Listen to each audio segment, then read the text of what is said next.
Carrot வாங்கிட்டு வரேன்னு வச்சுக்கோங்க, ஃபோன் போகும், நீ பீட்ரூட் செஞ்சிடன்னா நான் பீட்ரூட் வாங்கிட்டு வரணும் நாளைக்கு. என்னம்மா நீங்க இப்படி பண்றீங்களாம்மா? சமைக்க போறது அவர்தான். அவர் என்ன சமைக்கணுங்கிறத உங்க அம்மா சொல்லி அதை நீங்க விட்டு சொல்லி அதை அவர் சமைச்சு உங்களுக்கு கொடுக்கணும். ஆமா சார். எப்படி சிக்கிரிக்கம் பாத்தியாப்பா?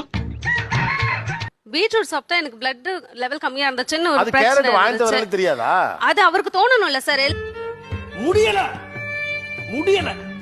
பிளட் கம்மியா இருக்கு, சரி பீட்ரூட் சாப்பிட்டா தான் நல்லா இருக்கும்ன்றது அவங்களுக்கு தெரியுது. வாங்கிட்டு வரும்போதே யோசிக்கணுமா இல்லையா சார்? ஐயோ இங்க படுத்துற நிமிஷம்னால தாங்க முடியலையே, தலை வலிக்குதுடா. டெலிவரி ஆக போற ஸ்டேஜ், ரொம்ப பெயின், நான் உள்ள இருக்கேன். டாக்டர் வந்து சரி ஹஸ்பண்ட் உள்ள வரலாம் வாங்கன்னு கூப்பிட்டாங்க. பார்த்தா இவர் பிரியாணி சாப்பிட போயிருக்காரு. ஏமா சாப்பிட அனுப்புனதே உங்க அம்மா தானம்மா?